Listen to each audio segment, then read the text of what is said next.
వాక్యం చదువుకుందాం.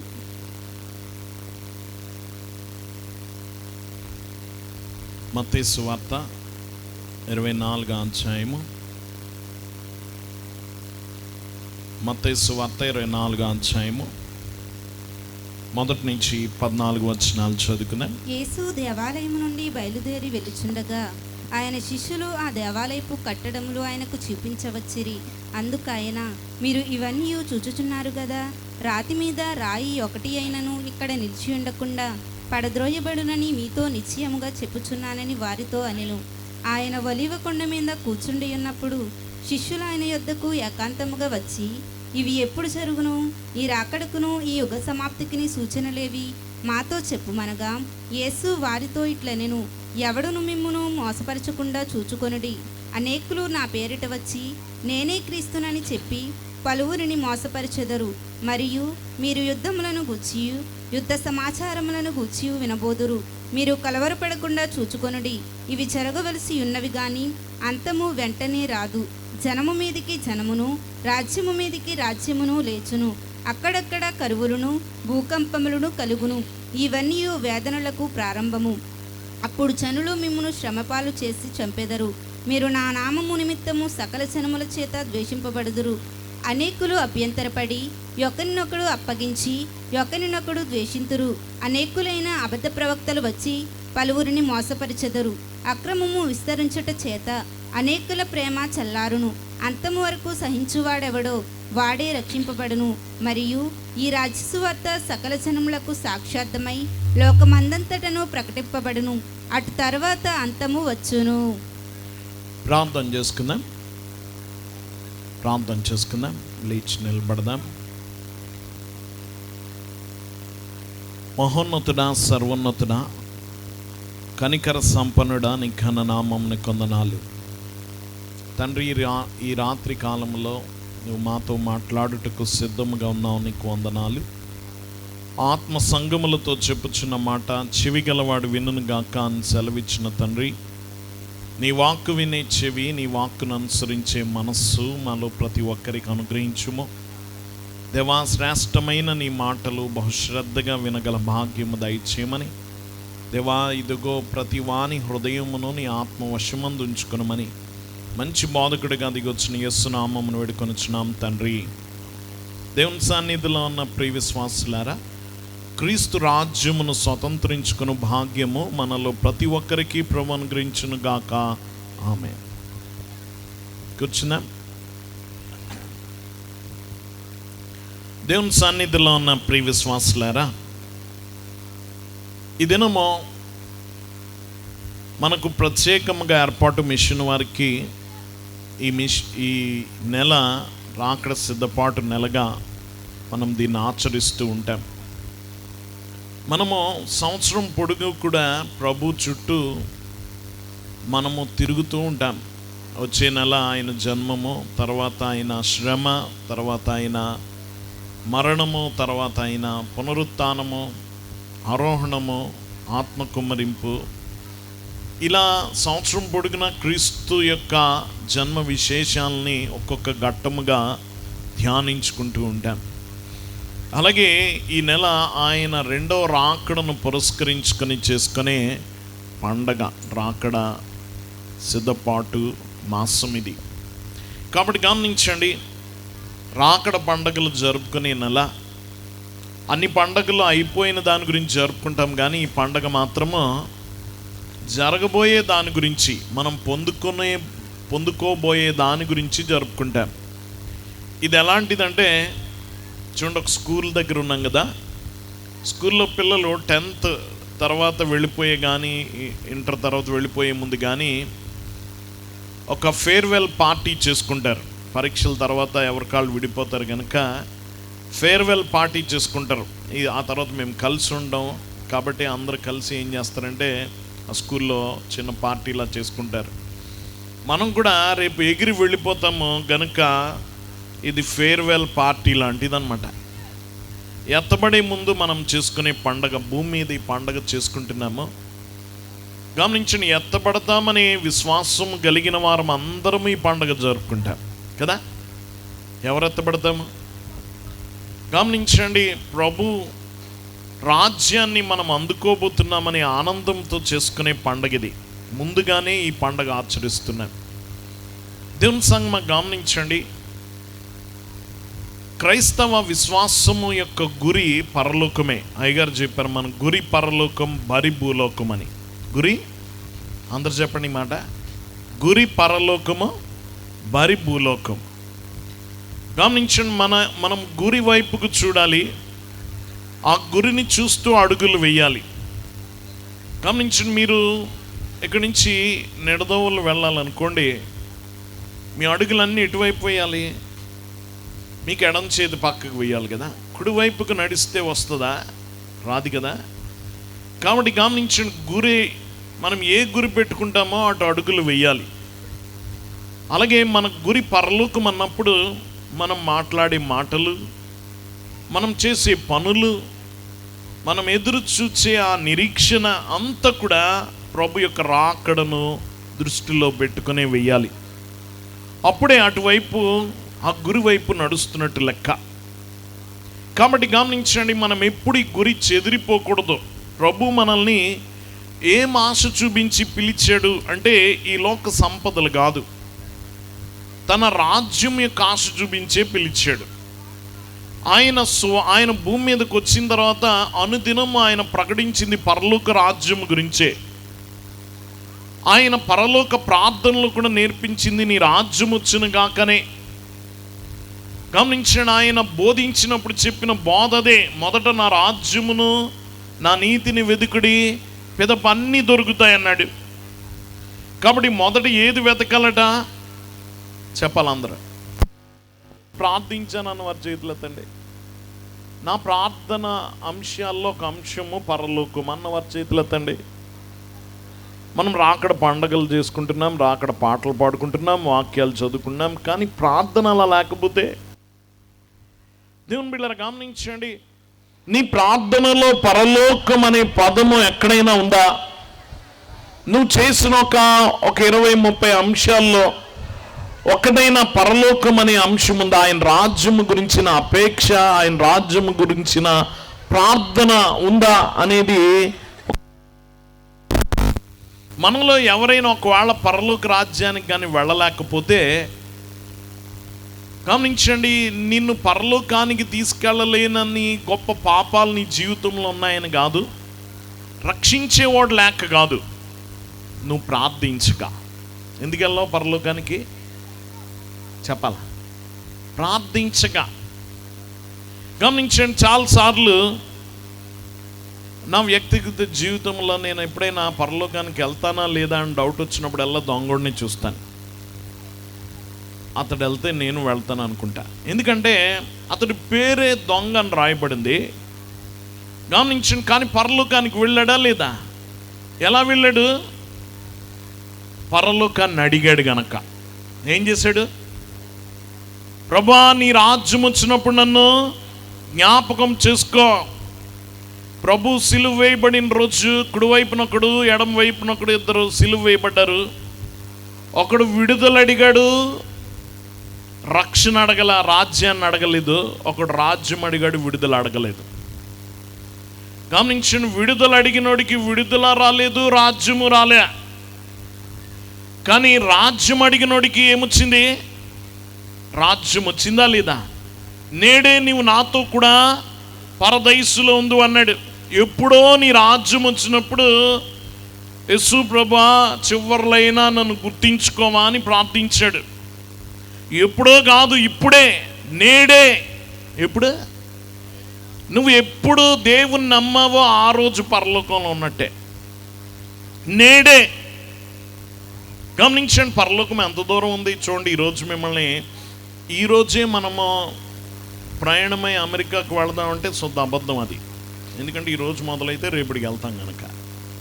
మరి పరలోకం ఎంత దూరం ఉంది ఏమో తెలియదు, కానీ నేడే నీవు నాతో కూడా పరదైసులో ఉంది అన్నాడు. ఎవరితో కూడా చెప్పాలా? యేసుతో కూడా. ఒకవేళ యేసు ప్రభు ఫ్లైట్ మీద వెళ్ళాడు అనుకోండి, పక్క సీట్ ఎవరిదే? దొంగదే కదా. లేకపోతే నేను వెళ్ళిపోతాను, నా వెనకాల వచ్చి అనలే, నువ్వు ముందు వెళ్ళి నేను వెనకాల వచ్చేస్తాను అనలేదు, నాతో కూడా అన్నాడు. ఎవరితో కూడా? పక్కనే కారులో వెళితే పక్క సీట్ ఎవరిదే? దొంగదే. నాతో కూడా. పరలోకం అంటే ఏంటో తెలుసా? యేసుతో కూడా ఉండేదే పరలోకం. పరలోకం అంటే యేసుతో ఉండేదే పరలోకం. గమనించండి, పరలోక రాజ్యం యొక్క ఘనత మహిమ ప్రభువే. పరలోక రాజ్యం యొక్క గమనించండి ఆ యొక్క ముఖ్యమైన వ్యక్తి యేసే. దేవుని బిడ్డలారా గమనించండి, పరలోక వైభవము గమనించండి ముత్యాల గుమ్మాలు కాదు, గమనించండి బంగారుపు రహదారులు కాదు, జీవజల నదులు కాదు. పరలోక రాజ్య వైభవము యేసే. ఎవరు? యేసే పరలోక రాజ్య వైభవం. నువ్వు కలల కంటే బంగారుపు దారుల గురించో జీవజల నదుల గురించో కలలు కనుక ఎవరి గురించి కలలు కనాలా? యేసు గురించి కదా.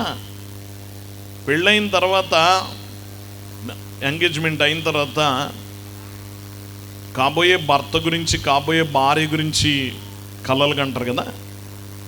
కుమార్తె నేను వెళ్ళబోయే ఆయన గురించి కలలు కంటది, అది చేసుకోబోయే ఆయన గురించి. అంతేగాని మా మామగారు ఇల్లు పెద్దదంట, పెద్ద పెద్ద సోఫాలంట, ఇలా కలలు కంటారు కదా. దేని గురించి, ఎవరి గురించి కలలు కంటారు? ఆ వ్యక్తి గురించి. అలాగే పరలోక రాజ్యం అనేది ప్రభువే దాని యొక్క ముఖ్యుడు. నువ్వు ప్రభుతో పాటు ఉండడానికి వెళుతున్నావు. ఎవరితో ఉండడానికి? ఆయన వారితో కాపురం ఉండును. ఒక చక్కని అంతము లేని నిత్య జీవము యేసుతో గడపబోతున్నావు. ఎవరితో? అందుకనే నేడే నీవు నాతో కూడా ఎక్కడుంటావు అన్నాడు? పరదైసులో ఉంటావు అన్నాడు. అతని జీవితాన్ని మలుపు తిప్పింది ఏది తెలుసా? చిన్న ప్రార్థన. చిన్న ప్రార్థన. నీ రాజ్యం వచ్చినప్పుడు నన్ను జ్ఞాపకం చేసుకో అన్న చిన్న ప్రార్థన అతని జీవిత గమ్యాన్ని తిప్పేసింది. ఆ రాత్రి అతడు నరకంలోకి పోవాలి. ఆ మధ్యాహ్నం ఎక్కడికి వెళ్ళాడు? ఎక్కడికి వెళ్ళాడు? పరలోకానికి వెళ్ళాడు. గమనించండి, చూడండి అతని జీవితం ఎంత ఎంత అద్భుతంగా తిరిగింది. ఆ రోజు తెల్లారు లేచేసరికి జైల్లో ఉన్నాడు. ఎక్కడున్నాడు ఈ దొంగడు? చెరసాల్లో ఉన్నాడు. మధ్యాహ్నం సిలువ మీద వేలాడుతున్నాడు. రాత్రికి పరదైసులో ఉన్నాడు. రాత్రికి ఎక్కడున్నాడు? ఒక్క చిన్న ప్రార్థన అతని జీవితాన్ని తిప్పేసింది. చూడండి, మరి నువ్వు ప్రార్థన చేసావా? ప్రభు ఏమన్నాడు తెలుసా? మొదట నా రాజ్యమును నా నీతిని వెతుకుడి, పిదప అన్నీ దొరుకుతాయి అన్నాడు. పిదప అన్నీ అడగమనలా, దొరుకుతాయి అన్నాడు. దాని అర్థం ఏంటో తెలుసా? ఒక పౌడర్ టిన్ కొంటే సబ్బు ఫ్రీ అన్నారు అనుకోండి. పౌడర్ టిన్ కొంటే ఏమొస్తుంది? సబ్బు ఫ్రీగా వస్తుంది. ఫ్రీ సబ్బు ముందు ఇచ్చేయండి, తర్వాత పౌడర్ టిన్ కొంటానంటే ఇస్తాడా? ఇవ్వడు కదా. ప్రభు ఏమన్నాడు తెలుసా? నా రాజ్యం కొనుక్కో, ఫ్రీగా ఈ భూమి మీద ఉన్నవన్నీ ఇచ్చేస్తానన్నాడు. ఏం అడగమన్నాడు? నా రాజ్యం ముందు అడుగు. గమనించి, నా రాజ్యం వెనక నడు, నా రాజ్యము కొరకు అపేక్షించు, నా రాజ్యము కొరకు కలలుగాను, నా రాజ్యమును అడుగు, నీకు ఫ్రీగా ఏమి ఇస్తానంటున్నాడు? భూమి మీద ఉన్నవన్నీ ఫ్రీ అంటున్నాడు. నువ్వేం అడుగుతున్నా? ఫ్రీ అన్నీ అడిగేస్తున్నా. ఏమి? భూమి మీద ఉన్నవన్నీ అడిగేస్తున్నా. గమనించండి, మరి అది వస్తుంది పరలోకం. మొదట ఏం అడగమన్నాడు? నా రాజ్యం. ఈరోజు ప్రసంగం అంతా గుర్తున్నా లేకపోయినా మీ ప్రార్థనలో చిన్న మార్పు చేసుకోండి. ముందు రాజ్యం అడగండి. ఏమడుగుతారు? ప్రభువా, చూడండి యేసు ప్రభు కొండ మీద ప్రసంగం చేస్తూ పరలోక ప్రార్థనను నేర్పాడు కదా. పరలోక ప్రార్థన మీరు ఇలాగు ప్రార్థన చేయండి అన్నాడు. ఎలాగూ? ఇలాగు ప్రార్థన చేయండి అని పరలోక ప్రార్థన ఆయన చెప్పారు కదా. అంటే దాని అర్థం ఏంటంటే నీ ప్రతి ప్రార్థన ఎలా ఉండాలంటే పరలోక ప్రార్థనలా ఉండాలన్నమాట. ఎలా ఉండాలి? పరలోక ప్రార్థనలా ఉండాలి. దాని స్ట్రక్చర్, నీ ప్రార్థన రూపం అంతా పరలోక ప్రార్థనలో ఉండాలి. పరలోక ప్రార్థన ఎలా ఉందో తెలుసా? పరలోక ప్రార్థన మన అవసరాలతో మొదలవదు. పరలోక ప్రార్థనలో ఒక 6 అంశాలు ఉంటాయి ముఖ్యంగా. చూడండి, నీ నామం పరిశుద్ధపరచబడును గాక, నీ రాజ్యం వచ్చును గాక, నీ చిత్తం జరుగును గాక. అన్నీ నీయే. నీ నామము, నీ రాజ్యము, నీ చిత్తం. మళ్ళీ ఆ తర్వాత మనవి మొదలవుతాయి. మా అనుదిన ఆహారము, మా దోషములను క్షమించు, మమ్మల్ని శోధనలోకి తేకు. ముందు ఎవరి? ముందు నీ. గమనించండి, ముందు నువ్వు. గమనించండి, ప్రభు పరలోకం గురించి కూడా చెప్పినప్పుడు, పరలోక రాజ్యానికి వెళ్ళాలంటే ఏం చేయాలి ప్రభు అని అడిగితే 2 విషయాలు చెప్పాడు. ఒకటి, నీ దేవుడైన యెహోవాను పూర్ణ హృదయముతో, పూర్ణ ఆత్మతో, పూర్ణ సత్యముతో ప్రేమించాలి. ముందు దేవుడు, తర్వాత నీ పొరుగువాడు అన్నాడు. గమనించండి, వాక్యం వింటున్న వాళ్ళరా, ఈ పరలోక ప్రార్థన కూడా అంతే. నీ నామము పరిశుద్ధపరచబడును గాక. నీ నామం ఏం చేయబడాలట? చాలాసార్లు ప్రార్థన చేస్తాం కానీ ఇది అర్థం కాని విషయం మనకు చాలామందికి.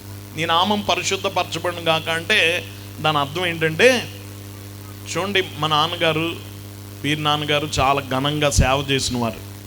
మేము ఇప్పుడు జీవించి మేము చేసే సేవ ద్వారా అయితే ఆయన పేరు జడగొడతాం, లేకపోతే పరిశుద్ధపరుస్తాం. అవునా కదా? చెప్పాలి. మేము సరిగ్గా నడవలేదనుకోండి, వాళ్ళ తండ్రి పేరు చెడగొట్టారంటారు, మరక తెచ్చారు, అపవిత్రం చేశారని అర్థం. మేము బాగా చేస్తే, నమ్మకంగా సేవ చేస్తే మా తండ్రి పేరు ఏం చేసినట్టు? నిలబెట్టినట్టు, పరిశుద్ధం చేసినట్టు, లేకపోతే పాడు చేసినట్టు. నీ నామము పరిశుద్ధపరచబడును గాక అని మనం ప్రార్థించినప్పుడు నువ్వు బ్రతికే బ్రతుకు ద్వారా ఆయన నామం ఏం చేయబడు. నీ తండ్రి పరలోకమందున్న మా తండ్రి అని మొదలుపెట్టావు. ఏమని మొదలుపెట్టాం పరలోక ప్రార్థన?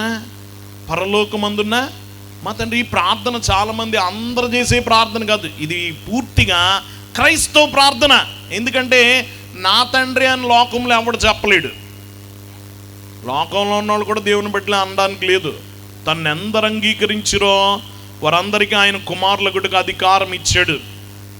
గమనించండి, క్రిస్మస్ కాలంలో చెప్పుకుంటాను. గమనించండి, గలతీ 4:4 చెప్తాడు, ఆయన ద్వారా దత్తపుత్రులమయ్యాం. అంటే లోకములు ఇంకా పుత్రులు అవ్వలే, వాళ్ళెవరికి తండ్రిని పిలిచే అధికారం లేదు. పాత నిబంధనలు కూడా తండ్రి అని ఎక్కడ ఉండదు.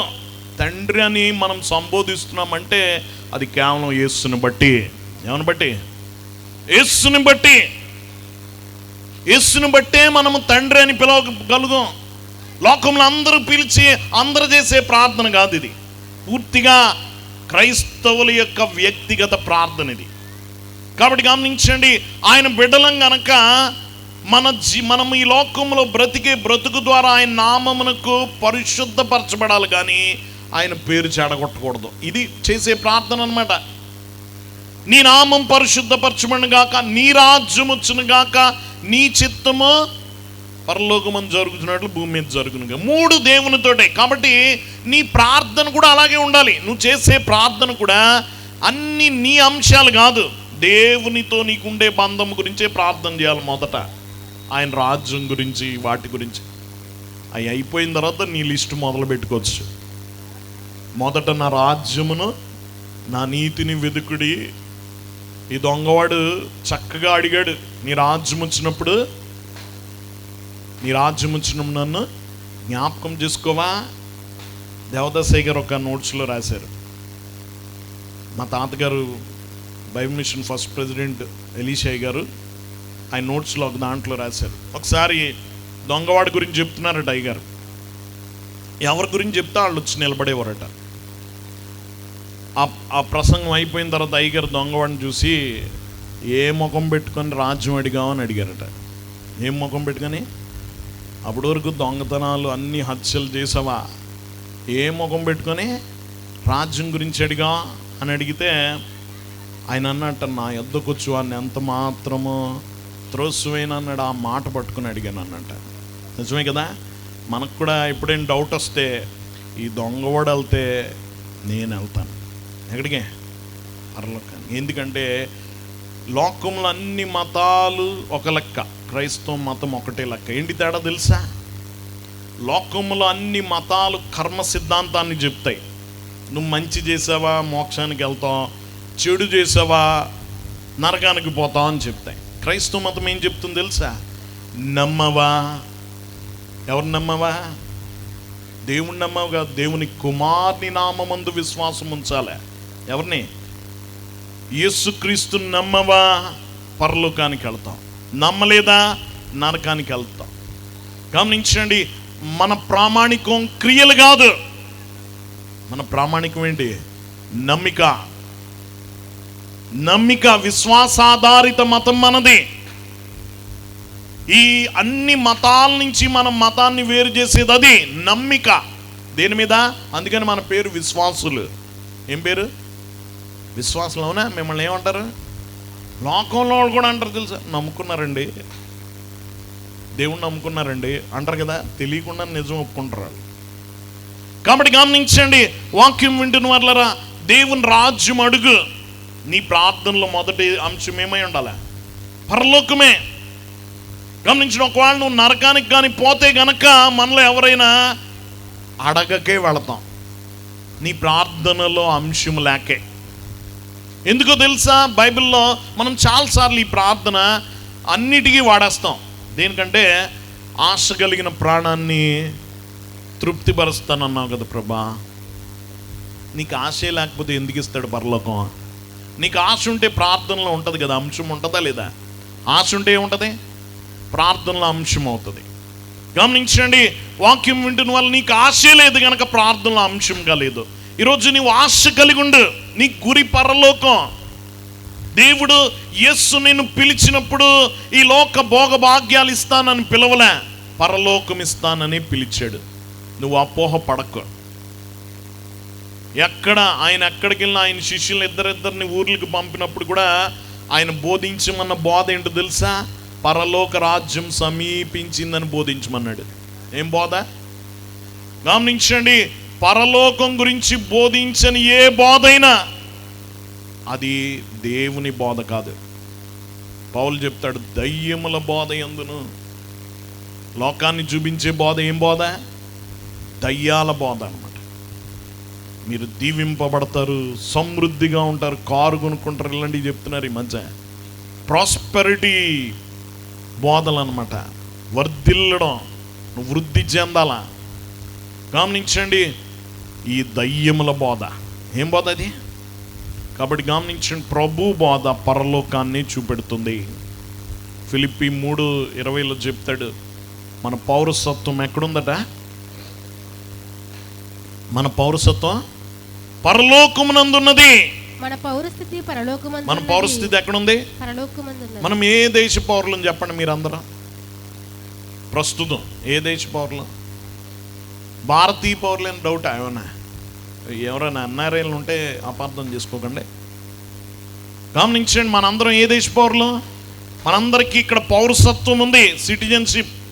చాలామంది మన వాళ్ళు అమెరికా వెళ్ళిన వాళ్ళు అందరూ గ్రీన్ కార్డ్ అంటారు. ఎందుకో తెలుసా? అక్కడ పౌరసత్వం అన్నమాట. దాని కొరకు కోట్లు చెల్లించడానికి సిద్ధంగా ఉన్నారు. కానీ యేసుని నమ్మినప్పుడు మనకి పరలోక పౌరసత్వం ఇచ్చాడు. ఎక్కడదే? ఎక్కడ పౌరసత్వం మనకి ఇచ్చాడు? పరలోకం. దేవుని బిడ్డలారా, అక్కడ పౌరసత్వం ఇచ్చాడు మనకి.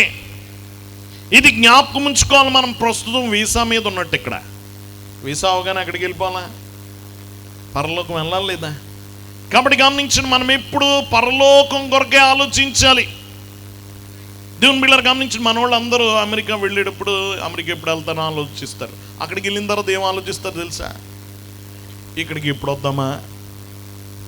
ఒక ఆయన రాశాడు, అక్కడికి వెళ్ళిన తర్వాతట ఇండియన్ రెస్టారెంట్ ఎత్తుకుంటారట, ఇండియన్ బట్టల షాప్ ఎత్తుకుంటారట, అన్ని ఇండియా ఎత్తుకుంటారు. ఇప్పుడు మళ్ళీ డబ్బులు దాచుకుంటారు, ఇండియా వద్దామని మళ్ళీ. గమనించండి, మనం కూడా ఇక్కడ పరలోకం కొరకు ఎదురు చూడాలి. అయ్యగారు ఒక చక్కని కీర్తన రాశారు, మహిమాలోకమునకు మళ్ళినావా మహిలో నన్ను పెట్టి ప్రభు, ఇహ మందు పరవాసిని ఇంటికి ఎడముగా ఉన్నాను, ఇక్కడ నా విహితులు ఎవరన్న శ్రమలే. మహిమలోకములోకి వెళ్ళిపోయావా? నన్ను ఎక్కడ పెట్టి? భూమి మీద పెట్టి ప్రభు, ఇక్కడ నేను పరవాసిగా ఉన్నాను. ఎలా ఉన్నాను? పరవాసిగా ఉన్నాను. ఇక్కడ నా స్నేహితులు ఎవరో తెలుసా? శ్రమలే. స్నేహితులు ఎవరట? విహితులు అంటే ఎవరో తెలుసా? స్నేహితులు. ఎప్పుడైనా శ్రమలు స్నేహితులు అనుకున్నారా? మీరు చెప్పాలా? శ్రమల్ని స్నేహితులు అనుకున్నారా? పొద్దున్నే రా రా రా అని పిలుస్తారా ఏ శ్రమనైనా? చెప్పాలా? పిలవం కదా. కానీ శ్రమలే స్నేహితులు అంట. ఎందుకో తెలుసా? సుఖాలు ఎక్కువ ఉంటే పరలోకం గుర్తుకురాదు. శ్రమలు ఎక్కువైపోయిన ప్రభు తీసేసుకో తొందరగా, పడలేకపోతున్నాను అని ఇప్పుడంట. శ్రమలు ఉన్నప్పుడే కదా, సమస్యలు ఉన్నప్పుడే కదా. అప్పుడు నీ పరలోకాన్ని పదే పదే గుర్తు చేసి నీ దృష్టి పరలోకానికి పదే పదే మళ్ళించేవేంటి? శ్రమలే కదా. అవి నీకు స్నేహితులా శత్రువులా? చెప్పాలి. స్నేహితులే. గమనించండి, ఆ కీర్తనలు రాస్తారు. ఎన్నాళ్ళు ఉండగవలే ఇంటికి దూరముగా, కన్ను చూడదు గాని ప్రార్థన జూచున్, పన్నుగా నిట్టూర్పు పరలోకమున జొచ్చి నిన్ను చేరుచునుండు నేను వచ్చి వరకు. ఎన్నాళ్ళు ఉండగవలే ఇంటికి దూరముగా? ఇల్లేది పరలోకం. ఎన్ని రోజులు ఉండాలి ప్రభా? గమనించండి, దైవజన్ని నీ హృదయాన్ని తెలుసుకోవాలంటే ఆయన పాటలు చదవండి చాలు. ఏం చదివితే చాలు? ఎన్నాళ్ళు ఉండాలి ప్రభా ఇంటికి దూరముగా? దానిపైన చక్కని టైటిల్ కూడా పెట్టారు అయ్యగారు 100వ కీర్తనకి, రాకడ నిరీక్షణ అని. ఎన్నాళ్ళు ఉండాలి ప్రభా ఇంటికి దూరముగా? నా కన్ను చూడదు కానీ ప్రార్థన చూస్తుంది. ఏది చూడదట? ప్రార్థన చూస్తుంది. పన్నుగా నిట్టూర్పు పరలోకమున జొచ్చి నిన్ను చేరుచునుండు నేను వచ్చే వరకు. మా నాన్నగారు ఒకసారి ఈ పాట ఒక స్మారకూటంలో వివరించారు. ఒక స్థలం నాది అని చెప్పడానికి మీకు ఏం ప్రూఫ్ ఉంటుంది చెప్పండి? డాక్యుమెంట్లు ఉంటాయి కదా. కొంతమందికి డాక్యుమెంట్లు ఉండవు, పట్టాలు ఉంటాయి. పట్టాలు డాక్యుమెంట్లు కూడా ఉండవు. కొంతమందికి ఏంటి ప్రూఫ్ తెలుసా? పన్ను రసీదు. పన్ను కట్టవా నీదే కదా.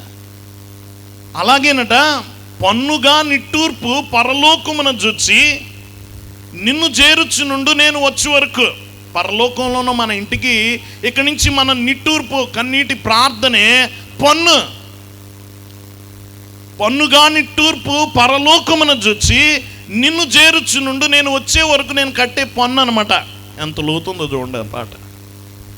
ఎన్నాళ్ళు ఉండగవలే? ఇంకెన్ని రోజులు ప్రభా? ఇప్పుడు పాటలు ఎలా ఉంటాయి తెలుసా? ఇంకొంతకాలము ఆయుష్ పెంచుము. మనోళ్ళు పాటలు ఇంకొంతకాలం ఏం పెంచాలట? వాళ్ళ పాటలు ఎలా ఉన్నాయి చూడండి. ఎన్నాళ్ళు ఉండగవాలి? ఇంకెన్ని రోజులు ప్రభా? ఇక్కడ వాళ్ళ భక్తికి వీళ్ళ భక్తికి ఉన్న తేడా అది. దైవజనుని అర్థం చేసుకోవాలంటే ఆయన పాటలు చదవాలి. ప్రతిసారి మీరు చందా వేసినప్పుడు పాడతారా పాట? స్తుతియు మహిమయు నీకే. అందులో పాట ప్రతిసారి నాకు ఒక వచనం పాడతారు.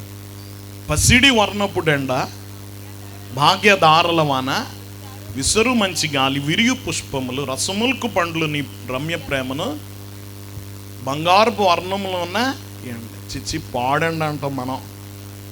ఏమండట? బంగారపు వర్ణములో ఉన్న పసిడి వర్ణపుటెండ భాగ్యదారుల, అవి కురవకపోతే మనకు పంటలు పండవు కదా. భాగ్యదారుల వాన, విసరు మంచి గాలి, విరియు పుష్పములు, రసములకు పండ్లు నీ రమ్య ప్రేమ చాటు. ఈ మాట గుర్తించుకోండి. పండు తింటా ప్రభా నీ ప్రేమ ఇంత రుచిగా ఉంది అని ఎవడనుకుంటాడు చెప్పండి? మీరు ఎప్పుడైనా అనుకున్నారా? చక్కగా మామిడి పండు తింటూ ప్రభా నీ ప్రేమ నిజం. ఇది ఎవరు వండారు? ఈ వంట చక్కగా వండితే ఆ భార్యనే ఎవరినో మెచ్చుకోవచ్చు. ఈ పండు ఎవరు ఇంత రుచిగా తయారు చేశారు చెప్పాలి? ఇది ఎవరు వండిన వంట కదా? దేవుడు వండిన వంట. ఇది తింటూ ప్రభా నీ ప్రేమ ఇంత రుచిగా ఉంది అని నువ్వు అనుకున్నావు ఎప్పుడైనా? చెప్పాలి. గుటుక్కను మింగావా అంటారు చూడండి.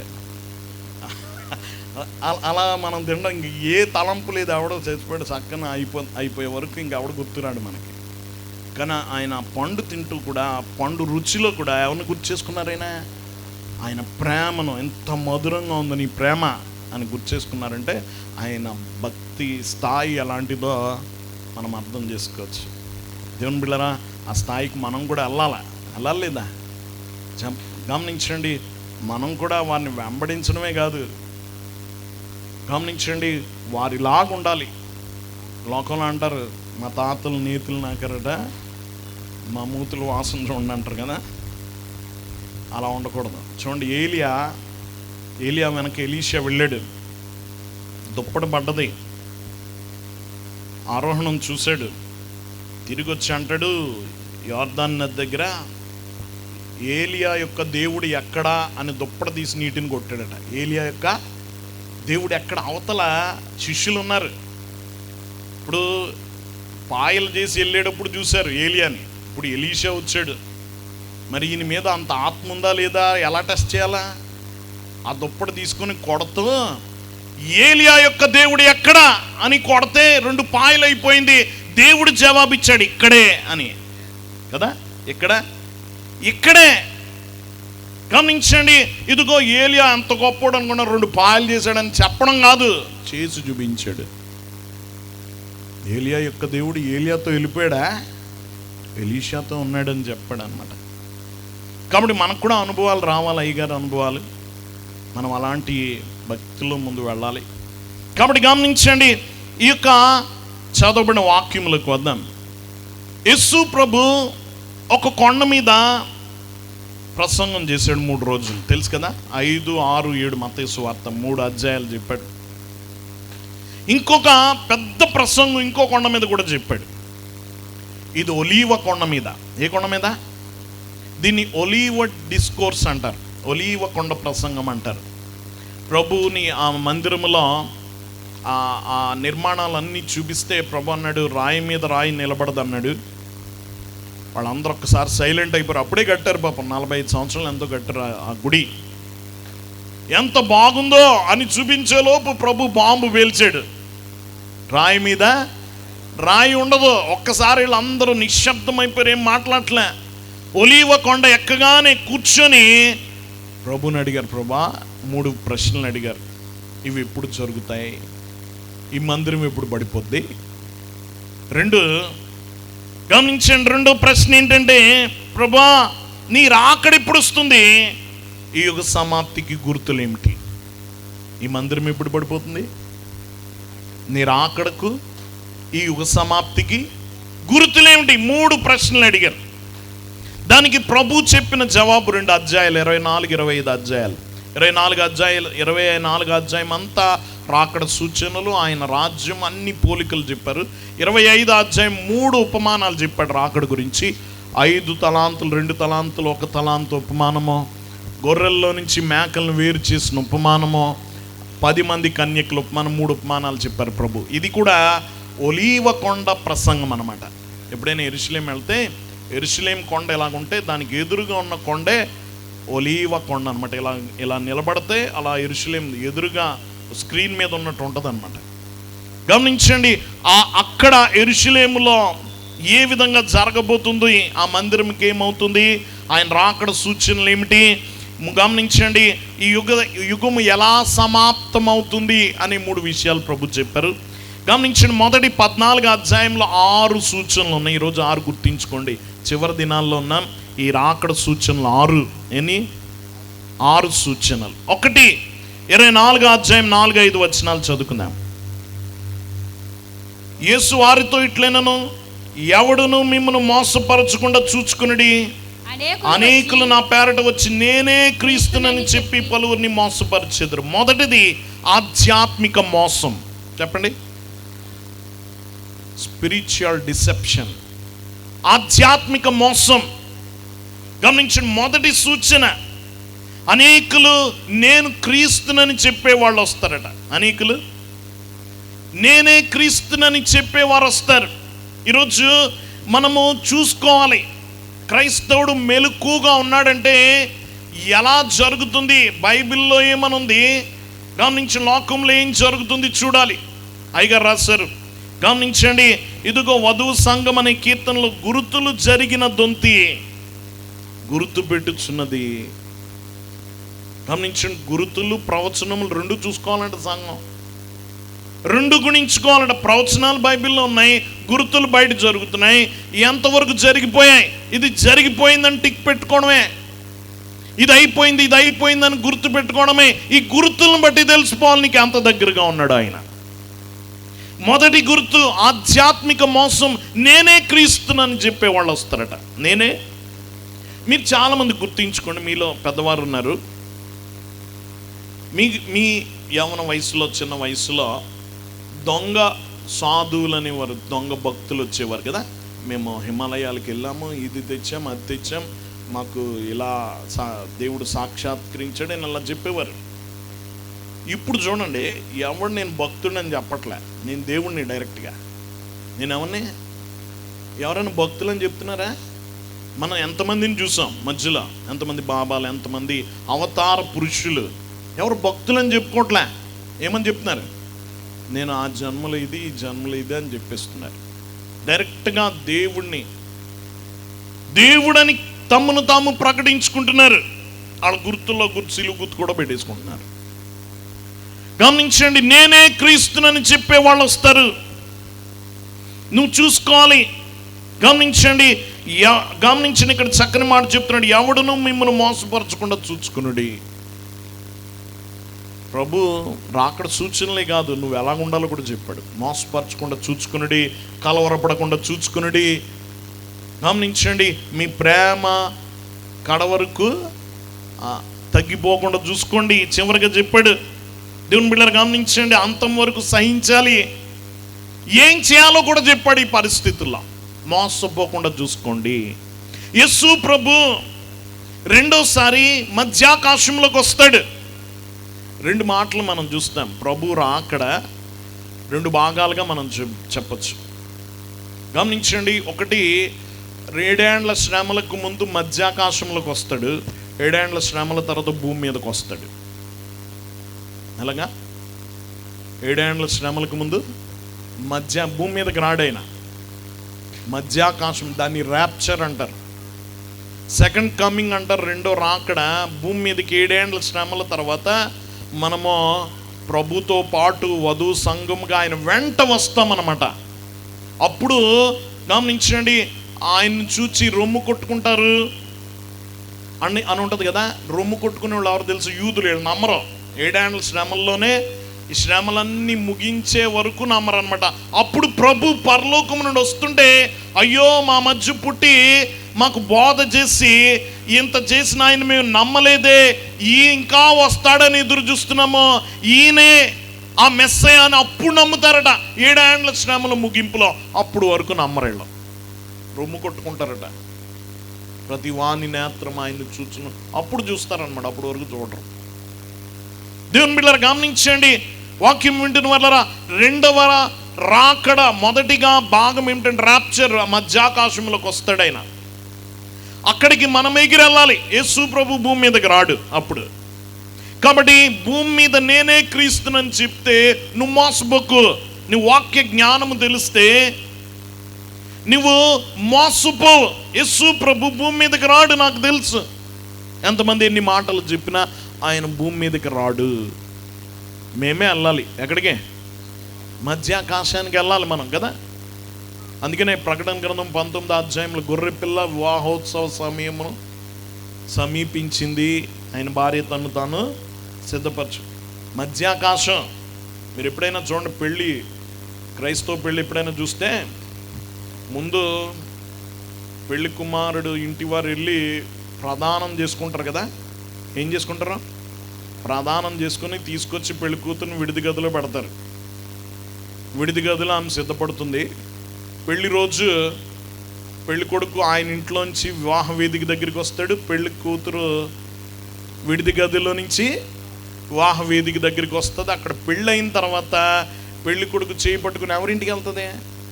పెళ్లి కొడుకు ఇంటికి వెళ్తుంది కదా. అందుకని వివాహంతో పోల్చబడింది రాకడ. మనము ప్రస్తుతం ప్రదానం చేయబడి గదిలో పెట్టారు మనల్ని. ఎక్కడ పెట్టారు? ఈ సంఘం అనే గదిలో పెట్టబడ్డాం. విడిది గది అనమాట. మనం గదిలో ఉన్నాం. విడిది గదిలోకి వచ్చిన పెళ్లి కూతురు మళ్ళీ ఇంటికి బయటికి తిరుగుద్దా? ఇంక లోకంతో పని లేదు.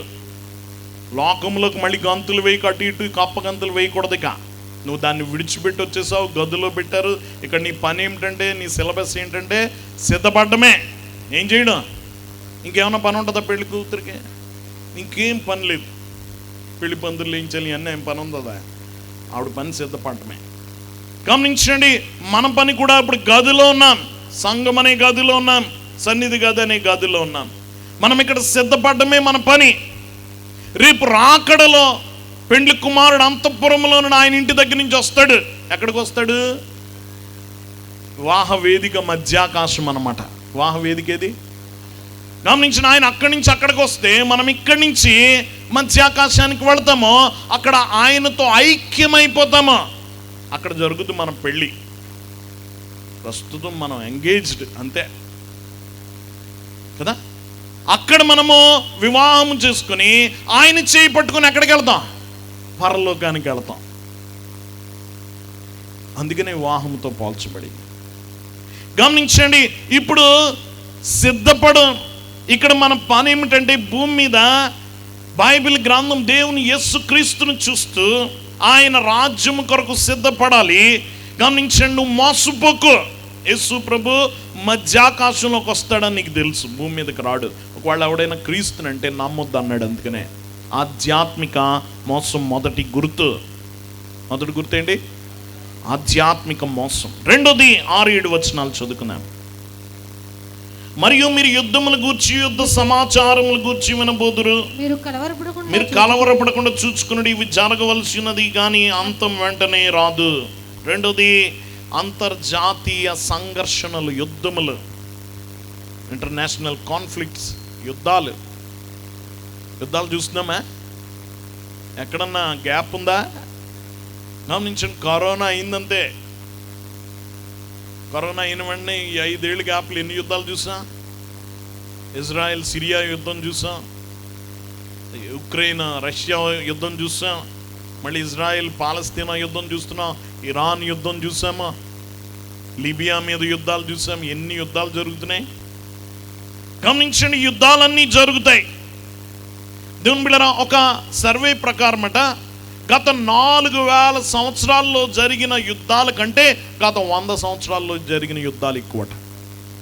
4000 సంవత్సరాల్లో జరిగిన యుద్ధాల కంటే గత 100 సంవత్సరాల్లో జరిగిన యుద్ధాలే ఎక్కువ. జరిగిన ప్రాణ నష్టమే ఎక్కువ, జరిగిన ఆస్తి నష్టమే ఎక్కువ, అయిన ఖర్చు ఎక్కువ. యుద్ధాలు, ఈ యుద్ధాలు ఎన్ని రకాలుగా నువ్వు ఆపు చేయాలని ఆగం. వీటన్నిటి ముగింపు ఎప్పుడంటే హర్మగద్దోని యుద్ధము వరకు కొనసాగుతూనే ఉంటాయి. ఇవి ఇంకా పెరుగుతాయి కానీ తరగం. నువ్వు ఎంతమంది రాని, ఎంతమంది శాంతి ఒప్పందాలు చేసుకొని ఈ యుద్ధాలు ఆగం. ఎప్పుడు ఆగుతాయి? చిట్ట చివరి యుద్ధం అనమాట. ఆ ఒక్క యుద్ధము తర్వాత క్రీస్తు రాజ్యం భూమి మీద స్థాపించబడుతుంది. అప్పుడు వరకు యుద్ధాలు జరుగుతూనే ఉంటాయి. ఇంకా చాలా యుద్ధాలు చూస్తాం. అంతర్జాతీయ యుద్ధాలు. దేవుని బిడ్డలు గమనించండి, వేలాది ఎన్ని యుద్ధాలు జరుగుతున్నాయో. ఇప్పుడు ప్రభుత్వాలు తమ అన్నిటికంటే ఎక్కువ ఖర్చు దేని మీద పెడతాయి తెలుసా? ఆయుధాలు, మిలిటరీ మీదే. లక్షల కోట్లు.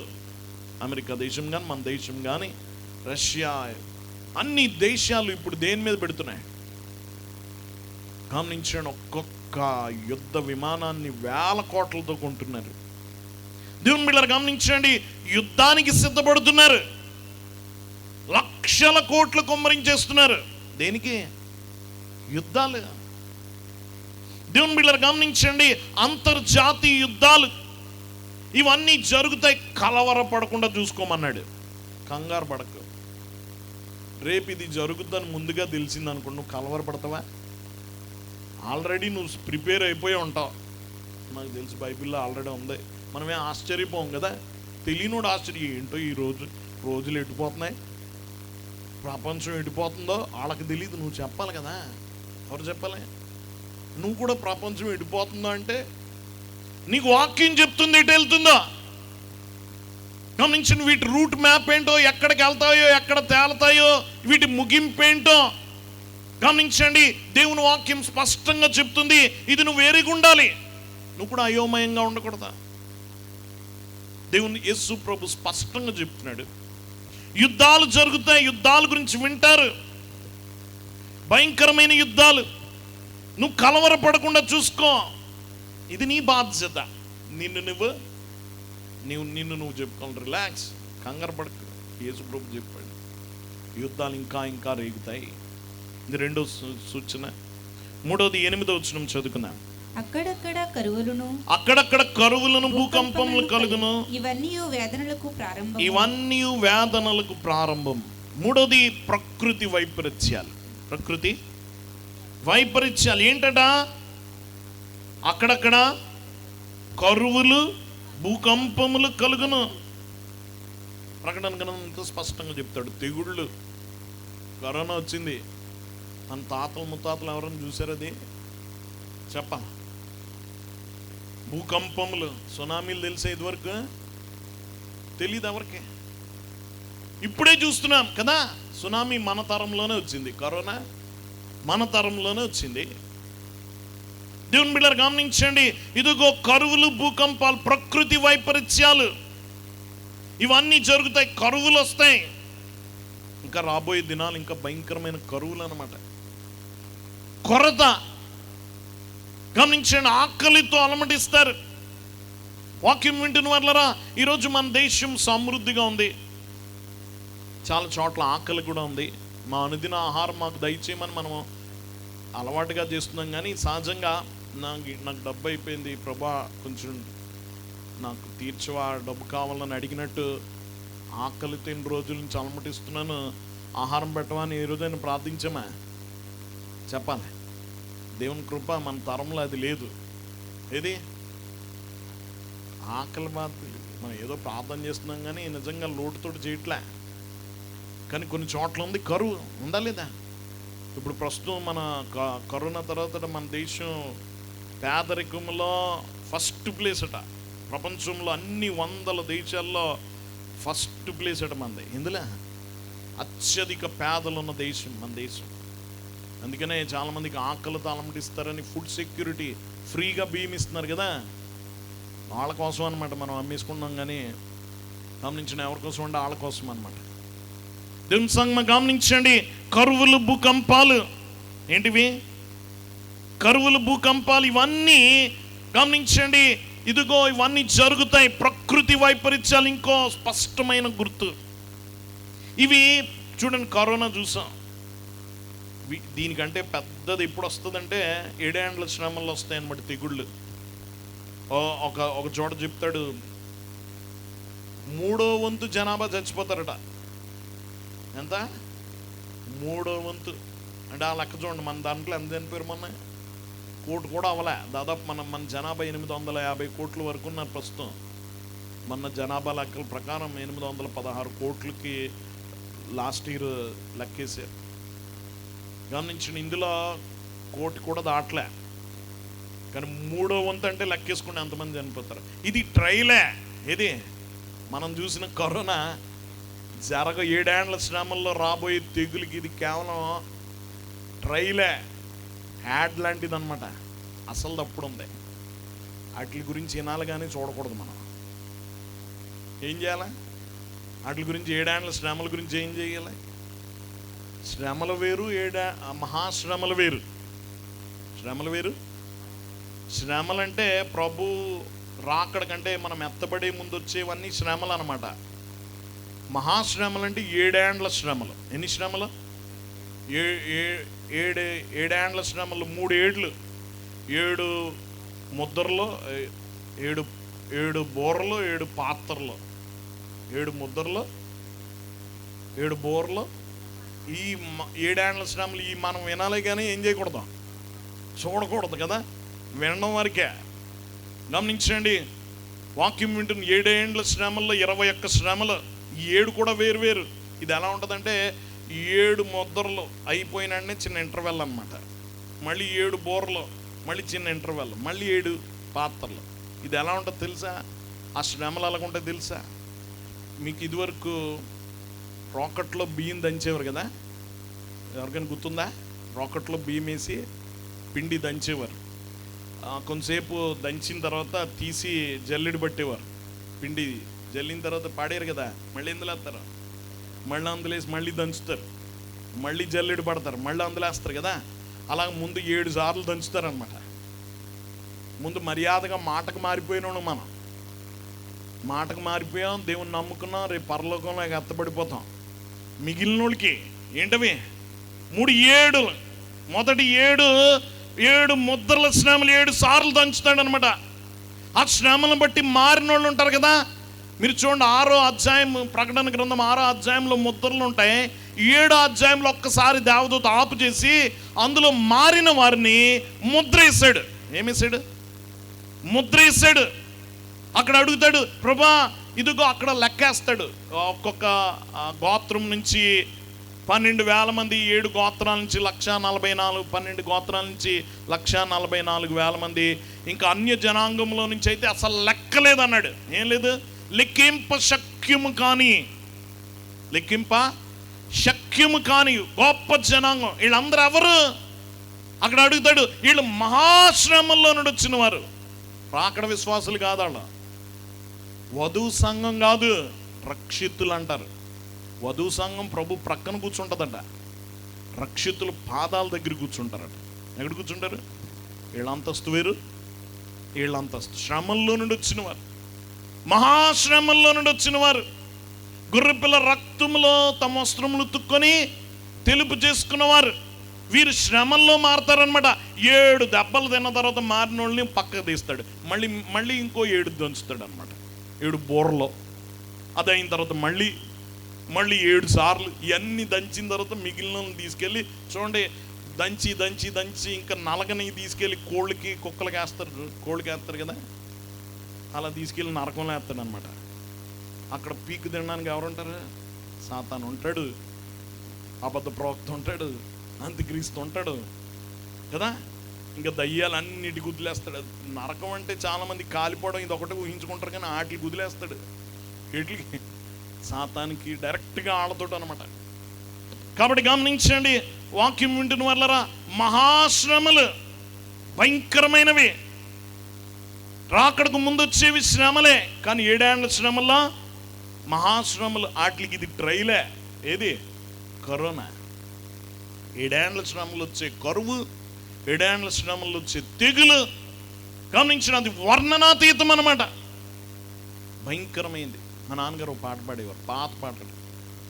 శ్రమలు గల్గునయ్యో వినండి, 7 ఏండ్లు మహా శ్రమలు గల్గునయ్యో వినండి. శ్రమలు సర్వజనములకును, శ్రమలు సర్వమతములకును, శ్రమలు సర్వజనములకును, శ్రమలు సర్వమతములకును, మార్పులేని క్రైస్తవులకు కనని వినని కఠిన శ్రమలు గల్గునయ్యో వినండి. 7 ఏండ్లు ఏం శ్రమట? 7 ఏండ్లు మహాశ్రమలు. ఎవరికి? శ్రమలు సర్వజనములకు, శ్రమలు సర్వమతములకు, శ్రమలు ఇంకెవరికి? మార్పులేని క్రైస్తవులకు, కనని వినని శ్రమలు. ఎలాంటి శ్రమలు? కనని వినని శ్రమలు. కాబట్టి గమనించండి, ఆ దినముల గురించి నువ్వు తెలుసుకోవాలి, ఎందుకంటే దాన్ని తప్పించుకోవాలి. గమనించండి, ఒకవేళ కొన్నిసార్లే దీవెన కంటే శాపం బాగా పనిచేస్తుంది కదా. దేనికంటే? దీవెన కంటే. ఇదే వస్తే మీకు ఇన్ని దీవెనలు అంటే రాకపోవచ్చు, కానీ రాకపోతే మీరు ఇదైపోతారంటే అది పరిగెత్తిస్తుంది కొన్నిసార్లు. నేను పరలోకం ఆకర్షించకపోయినా నరకం అన్నా భయపెట్టాలి. నిన్న దేని భయపెట్టాలా?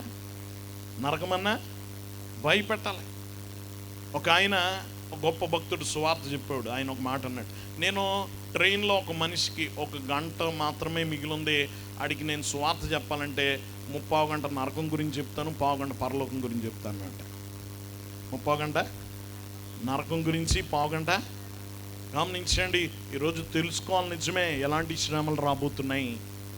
మహాశ్రమలు. 3వది ప్రకృతి వైపరీత్యాలు. 3 చెప్పుకున్నాం. ఏంటో చెప్పండి, ఏం చెప్పండి? మొదటిది ఏంటి? ఆధ్యాత్మిక మోసం. చెప్పండి అమ్మా. సైడ్ హెడ్డింగ్లు ఇట్టినా మార్కులు వేస్తారు కదా, అవి కూడా పెట్టకపోతే ఫెయిల్ ఇంకా. కాబట్టి ఏం విన్నారంటే హెడ్డింగ్లు అన్న గుర్తుండాలి కదా. 1 ఆధ్యాత్మిక మోసము. 2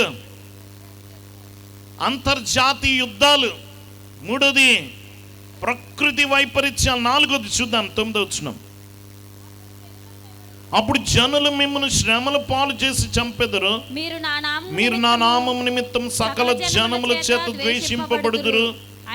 అనేకులు గమనించండి, చాలండి. 9వ వచనం చాలా స్పష్టంగా చెప్తున్నాడు. అప్పుడు జనులు మిమ్మల్ని శ్రమల పాలు చేసి చంపెదరు, మీరు నా నామం నిమిత్తము సకల జనముల చేత ద్వేషింపబడుదురు. నాలుగోది తీవ్రమైన మత ద్వేషం. చెప్పండి, తీవ్రమైన. ఇది చెప్పండి మీరు, ఈ రోజుల్లో ఇది ఏమన్నా మీరు గమనించారా? గత 2-3 ఏళ్ళ క్రితానికి ఇప్పటికి ఏమైనా తేడా ఉందా? చెప్పాలి. మీ సోషల్ మీడియాలో కానీ బయట కానీ నువ్వు క్రైస్తవుడు అంటే నిన్ను ఒక టెర్రరిస్ట్లా చూస్తున్నారా లేదా? ఒకప్పుడు అది ఆ భావన లేదు. ఇప్పుడు క్రైస్తవుడు అంటే దేశద్రోహి, ఇంకో మతస్థుడు అంటే దేశద్రోహి అన్నట్టే చూస్తున్నారు. తీవ్రమైన మత ద్వేషము. దేవుని బిడ్డలు గమనించండి, ఇక్కడ అంటున్నాడు, అప్పుడు జనులు మిమ్మును శ్రమల పాలు చేసి చంపెదరు, మీరు నా నామం నిమిత్తం సకల జనముల చేత ద్వేషింపబడతారు. యేసు ప్రభు లోకంలో నీకు గౌరవము సన్మానం జరుగుతుందని చెప్పలే. ప్రభు అన్నాడు, ఇదిగో ఇంటి యజమానునికి బెల్జెబూబ్ అని పేరు పెడితే నీకేం పేరు పెడతారు కదా? ఆయన వెంబడిస్తున్న మనకు ఆ పేరే పెడతారు కదా.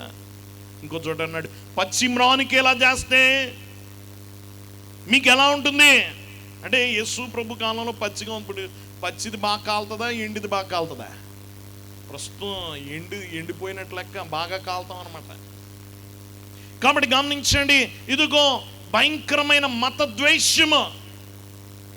ఈరోజు చాలా మంది నిన్ను ద్వేషిస్తారు. యేసును బట్టి నిందలు, అవమానాలు, హింసలు. ప్రభు కొండ మీద చెప్పాడు, నా నామం నిమిత్తం జనులు మిమ్మల్ని నిందించి హింసించి మీ మీద చెడ్డ మాటలలో పలుకున్నప్పుడు మీరు ధన్యులు, సంతోషించి ఆనందించుడి, పరలోకమందు మీ ఫలము అధికమగును అన్నాడు. నా నామం నిమిత్తం జనులు మిమ్మల్ని నిందిస్తారు, హింసిస్తారు, మీ మీద అబద్ధముగా చెడ్డ మాటలలో పలుకుతారట. పలకట్లేదా మీ మీద? మీరు సభకు వచ్చారు, ఇప్పుడు ఇంటికి వెళ్ళిన తర్వాత చాలామంది తిట్లు తినొచ్చు. మా మందిరంలో ఒక ఆవిడ చాలా పెద్ద మంచి పాష్ కాల్ నుంచి వస్తారు అన్నమాట. దేవుని నమ్ముకుంది ఆవిడ, అలా ఆయన నమ్ముకోలే. టైం పెట్టాడు అనమాట, సభకి వెళ్ళి ఈ టైంకి వచ్చేయాలని. ఆ టైంకి అవ్వలేదు, ఆవిడ వెళ్ళలేదు, కొంచెం లేట్ అయింది. తాళం వేసాడు బయట గేటు. పొద్దున్న వరకు అలా కూర్చుంది బయట. బయటకు వచ్చిన వాళ్ళు అందరూ చూస్తున్నారు వింతగా. ఎలా ఉంటుందా?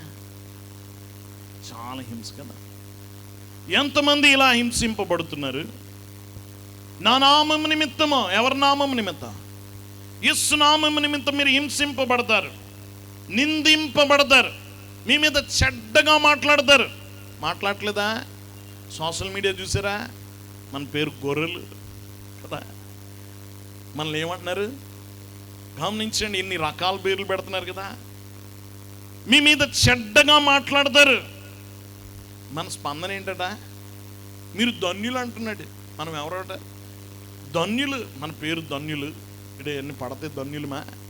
సంతోషించి ఆనందించుడు. అయ్యో సంతోషం ఎక్కడ వస్తుంది? నేను తిడుతుంటే, హింసిస్తుంటే, చెడ్డ మాటలు పలికితే సంతోషం వస్తుందా? ఎలా వస్తుంది చెప్పనా? అక్కడతో వదిలేలా. పరలోకమందు మీ ఫలం అధికము. మీరు చూడండి, గమనించండి, మీకు మీ ఎదురుగా నిలబడి ఒకడు చెంప మీద కొట్టాడు అనుకోండి, ఎలా ఉంటుంది? చాలా వేదన. కానీ కొట్టే ముందు నువ్వు పడే ప్రతి చెంప దెబ్బకు 1,00,000 రూపాయలు ఇస్తానంటే ఎలా ఉంటుంది? ఇంకోటి ఏంటి పర్లేదు అంటమా లేదా? ఎందుకు? ఆ దెబ్బే అనిపించదు. ఏమనిపించదు? అసలు దెబ్బే అనిపించదు. కొట్టుకోండి, కొన్ని అప్పులు ఇంక 4 ఏంటి అంటారు కదా. ప్రభు ముందే చెప్తున్నాడు, పరలోకమందు మీ ఫలం అధికం. చెక్లు అక్కడ కలెక్ట్ చేసుకో అంటున్నాడు. ఎక్కడ? నువ్వు రాసుకో, కావాల్సితో బుక్ పెట్టు. ఈరోజు మా ఆయన గారు ఈ తిట్లు తిట్టాడు, పక్కింటి ఆవిడ తెల్ల బట్టలు వేసుకెళ్తుంటే ఇలా ఉంది, రాసుకో. ఏం పర్లే, పరలోకంలో నీ ఫలం. ఎన్ని నిందలు పడతావు, ఎన్ని అవమానాలు పడతావు, ఎన్ని హింసలు పడతావు. ఇక్కడ అంటున్నాడు మిమ్మల్ని చంపుతారు, మిమ్మల్ని ద్వేషిస్తారు, నువ్వు దానికే రెడీ అవ్వాలి. యేసుని నమ్ముకున్న నన్ను అందరు గౌరవిస్తారు అనుకో. యేసును బట్టి శ్రమ, లోకములో మీకు శ్రమ కలుగును. ఈ భూమి మీద యేసు మనకు ఆఫర్ చేసింది శ్రమలే. సన్మానాలు, గౌరవాలు నువ్వు ఇక్కడ తీసుకుంటే అక్కడ పొందలేవు, అక్కడ కావాలంటే ఇక్కడ పొందకు. దేని చూస్తూ దేని గడిపేలా? ఆ పరలోకాన్ని చూస్తూ దీన్ని గడిపేలా. పరలోకాన్ని చూస్తూ నడిచేయడమే. ఈ శ్రమలను చూస్తే భరించలేవు. దేన్ని చూస్తే భరించగలం? ప్రభుని చూస్తే. ఈరోజు అయ్యగారు చాలా టైం ఇచ్చారు. చిన్న కథ చెప్తాను, మీ అందరు చదివే ఉంటారు ఈ కథ. ఒకసారి ఒక రాజుగారట మంత్రి గారిని వెంట పెట్టుకొని నది వెంట వెళ్తున్నాడట. వెళ్తుంటే అది చాలా చలి, గడగడేస్తుంది నది. ఈ మంత్రి గారితో అన్నట, ఈ నదిలో ఎవడైనా రాత్రి ఉండగలడు, అసలే బతకగలడా, చచ్చిపోతాడు అన్నట. ఈ మంత్రి గారు అసలు తినమైనవాడు కదట. ఈయన అన్నట్టు, ఎందుకు బతకలేరండి, డబ్బులే ఉండే, ఒకడు ఉంచుతాను రాత్రి అంతా అన్నట్టు. రాజుగారికి ఇగో హర్ట్ అయింది. చూపించు, పెద్ద బహుమతి ఇస్తానన్నట. ఒకరోజు ఈ మంత్రి వెళ్తున్నాడు, ఒకడు ఆ పొద్దున్నే తెల్లారే అందులో బట్టలు ఉతికేసుకున్నాడు, చాకలైన అందులో చన్నీళ్ళు అని పిలిచి, నీకు మంచి ఆఫర్ ఇస్తాను, ఈ బతుకంతా మారిపోద్ది, రాత్రంతా పేకల్లోతో నీటిలో ఉండగలిగితే తెల్లారికెల్లా రాజు ఇంత బహుమానం ఇస్తాను అన్నట్టు. నువ్వు ఉండగలవంటే, అయ్యో నేను రోజు నీటిలోనే ఉంటాను, నాకెంత అన్నట్ట. రాజుగారి దగ్గర తీసుకెళ్ళాడు, చూపించాడు, ఇదిగో ఈడు ఉంటానని. అంటే నువ్వు ఉంటావా అన్నట్ట. ఉంటాను అన్నట్ట. మంత్రిని తీసుకెళ్ళి ఒక భటుడిని ఇచ్చి, రే నువ్వు ఒడ్డుని కూర్చోడు, బయటికి రాకూడదు, పేకల్లోతు నీళ్ళలో ఉండాలి రాత్రంతా పొద్దున వరకు, నువ్వు చూస్తూ ఉండే బయటికి రాకుండా అన్నట్ట. చూశాడట, కూర్చున్నాడు, మంట వేసి కూర్చున్నాడు, నీటిలో పేకల్లోతు నీటిలో ఉన్నాడు, రాత్రంతా ఉన్నాడు. తెల్లారు లేచాడు, తెల్లారు వరకు ఉన్నాడు, పైకి వచ్చేసాడు, తీసుకెళ్ళిపోయాడు రాజుగారు రాత్రంతా ఉన్నాడు అని. బాబు ఎలా ఉన్నాడు, గడగట్టి నీటిలో, చచ్చిపోలేదు, బతికే ఉన్నాడు అని తీసుకెళ్ళాడు. రాజుగారు బహుమానం ఇస్తా, నువ్వు ఎలా ఉన్నావు రాత్రంతా, అంత చల్లో అన్నట్ట. ఏముందండి, రాత్రంతా నీటిలో ఉన్నానండి, మీ భటుడు ఆ దూరంగా మంట వేసి కూర్చున్నాండి, అది చూస్తూ ఉండిపోయాను అన్నట్ట. మంత్రి గారు, ఆ రాజుగారు ఆ బహుమానం ఇవ్వడం వెనక్కి పెట్టేసి, ఆ మంటలో నుంచి నువ్వు వేడి లాగేసుకున్నా, లేకపోతే నువ్వు చచ్చిపోదు అన్నట్ట. వీడు లబోదిబోమని మంత్రి దగ్గరికి వెళ్ళి ఏడ్చాడట. ఇలా చెప్పాడండి మంత్రి గారు, రాజుగారు. అంటే ఈ రాజుగారు అన్నట్టు, నువ్వేం కంగారు పడక, 3 రోజుల్లో నీ బహుమానం నీకు వస్తుంది అన్నట్టు. మంత్రి గారు ఆ రోజు సభకు రాలేదట. రాజుగారు కబురు పెట్టారు, మంత్రి గారు రాలేదా అంటే, నేను ఒక వంట వండుతున్నానండి, అది అవగానే వస్తాను అన్నట్టు. ఇటు రాలే ఆ రోజు. 2వ రోజు మళ్ళీ మంత్రి గారికి కబురు పెట్టాడు, ఈ రోజు కూడా అదే వండుతున్నాను, ఇంకా అవ్వలేదు, రేపు వస్తానండి అన్నట్ట. ఆ రోజు కూడా అవ్వలేదు. 3వ రోజు కూడా కబురు పెట్టాడు, ఇంకా అవ్వలేదండి ఆ వంట, అయిపోయిన తర్వాత వస్తానంట. సరే, ఈ 3 రోజులు ఉండిన అవ్వన వంట ఏంటో చూద్దాం. రాజుగారు స్వయంగా వచ్చాడు. ఆ ఇంటికాడ నిజంగా వండుతున్నాడట వంట, కాకపోతే గిన్నెమో సూరుకు కట్టాడట, మంట కింద పెట్టాడట. మంట కింద గిన్నెమో సూరుకు పెట్టాడు. 3 రోజుల నుంచి వండుతున్నాడట. ఈ రాజుగారికి ఆశ్చర్యపడి, ఏంటి నువ్వు ఇలా వండితే ఎప్పటికి అవుద్ది, ఎప్పటికీ అవ్వదు కదా అన్నట్ట. ఏముందండి, అక్కడెక్కడో మంట ఉంటే వీడికి వెట్ట కలిగినప్పుడు ఇక్కడి నుంచి ఇక్కడ ఎందుకు అందుకోదు, చూద్దాం నేను మొదలెట్టానండి అన్నట్టు. రాజుగారికి బుద్ధి వచ్చి ఆడి బహుమానం వాడికి ఇచ్చేసాడు. నిజంగా ఆలోచించండి, ఆ వ్యక్తి ఆ రాత్రి ఎలా గడిపాడు. ఉదయాన్నే వెళ్తాను, పెద్ద బహుమానం వస్తుంది, అది నేను అందుకుంటాను, సుఖంగా ఉంటాను, రేపు నుంచి ఈ శ్రమలు ఏముండో అని ఆ బహుమానం కొరకు ఎదురు చూస్తూ దేన్ని గడిపేశాడు, ఆ శ్రమ అంతా గడిపేశాడు. నువ్వు కూడా శ్రమను చూడక, దేని చూడు, బహుమానం చూడు. గొప్ప బహుమానం. ఇక నిందలు, అవమానాలు వస్తాయి, తీవ్రమైన మతద్వేషం, లోకం నేను సన్మానించు, దానికే ప్రిపేర్ అవ్వు. దేనికే? లోకంలోకి వెళ్తే నన్ను తిట్టుకుంటారు. నిన్న మొన్న ఎవరో క్రికెట్లో యేసు ప్రభు పేరు పెట్టి ఎత్తిందని ఆవిడ్ని, నాకు రకరకాలుగా ఆవిడని హింసిస్తున్నారు.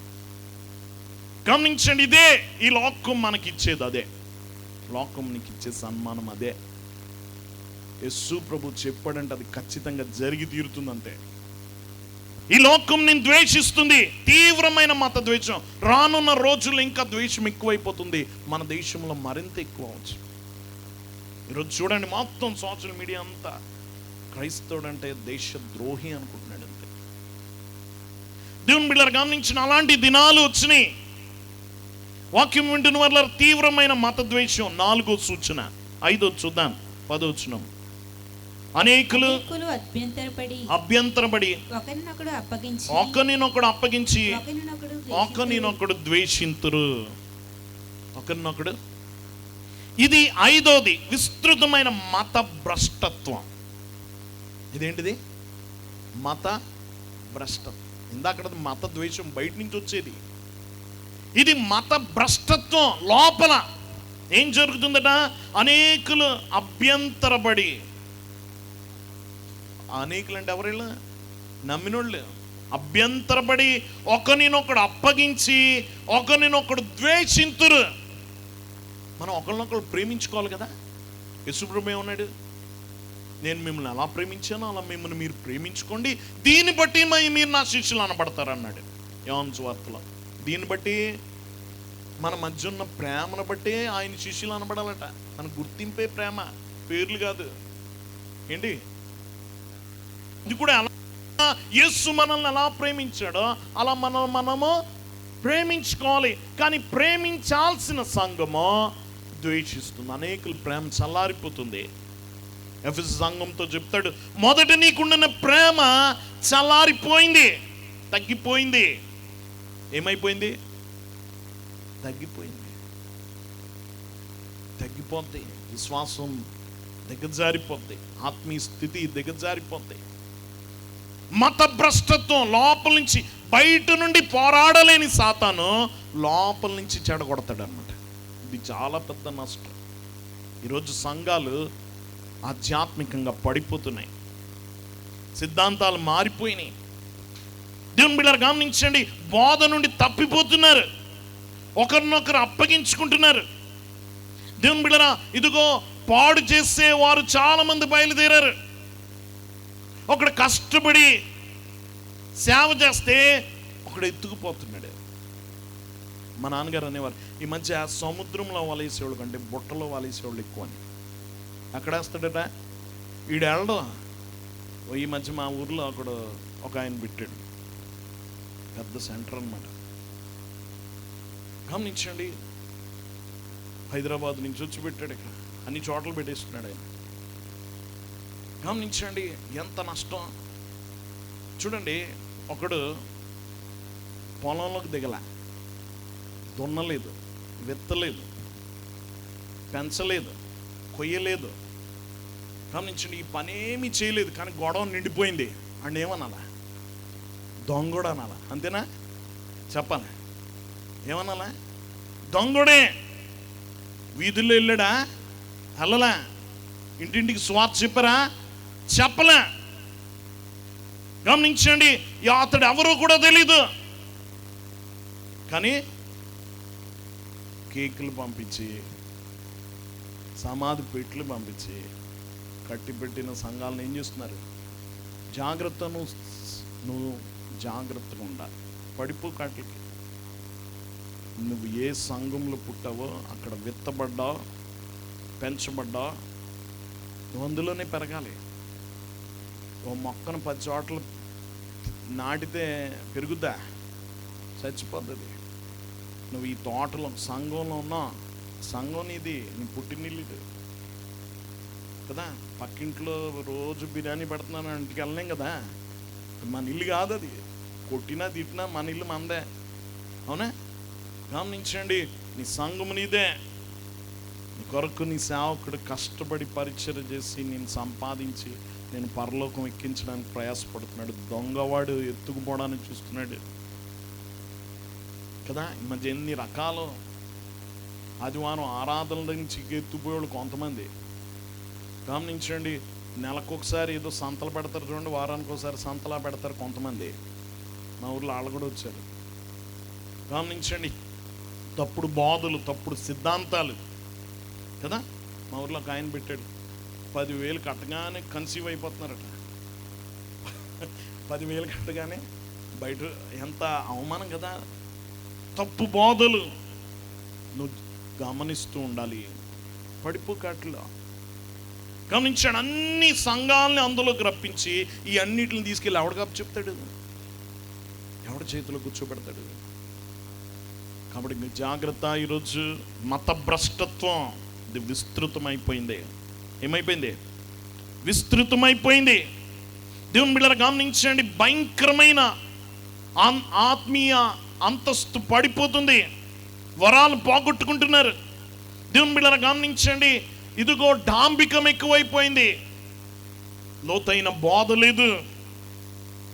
గమనించండి, విలువైన సంగతులు లేవు, ఆకర్షణ. ఈరోజు చాలా జాగ్రత్తగా గమనించాలి. ఈరోజు నువ్వు అలాంటి దినాల్లో ఉన్నావు, జ్ఞాపకం ఉంచుకో. మత భ్రష్టత్వం దేవుని బిడ్డలు గమనించి, బయట నుంచి దాడి కాదు, ఇది లోపల నుంచి దాడి. ఎక్కడి నుంచి? లోపల నుంచి. దేవుని బిడ్డలు గమనించండి, ఎందరో మేక తోళ్ళు కప్పుకున్న తోడేళ్ళు లాంటి వాళ్ళు బోళ్ళు మంది వస్తున్నారు. మోసపోకు, దొంగల బారిన పడకు. గమనించండి, ప్రభు చెప్పాడు, నా గొర్రెలు నా స్వరము వినును. నువ్వు వినగలవా? వినాలి. గమనించండి, ఇది చాలా ప్రాముఖ్యమైన విస్తృతమైన మత భ్రష్టత్వం. ఎన్నోది? 5. 1 ఆధ్యాత్మిక మోసము. 2 అంతర్జాతీయ యుద్ధాలు. 3 ప్రకృతి వైపరీత్యాలు. 3వ సూచన. 4 తీవ్రమైన మత ద్వేషము. బయట నుండి నీకు తీవ్రమైన ద్వేషపు సెగ నువ్వు ఎదుర్కొంటావు. 5దిగా విస్తృతమైన మత భ్రష్టత్వం. చెడిపోతుంది లోపల నుంచి. అనేకుల ప్రేమ చల్లారిపోతుంది. అక్రమం విస్తరిస్తుంది. ఏం విస్తరిస్తుంది? అక్రమము. క్రమం తప్పిపోతున్న అన్ని క్రమాలు పోతున్నాయి. అక్రమము. దేవుని బిడ్డలు గమనించిన, అక్రమం జీవార్ల నాయకుడి నుండి క్రమము తప్పిపోతున్నాయి. నాయకుల్ని పట్టుకుంటున్నాడు సాతాను.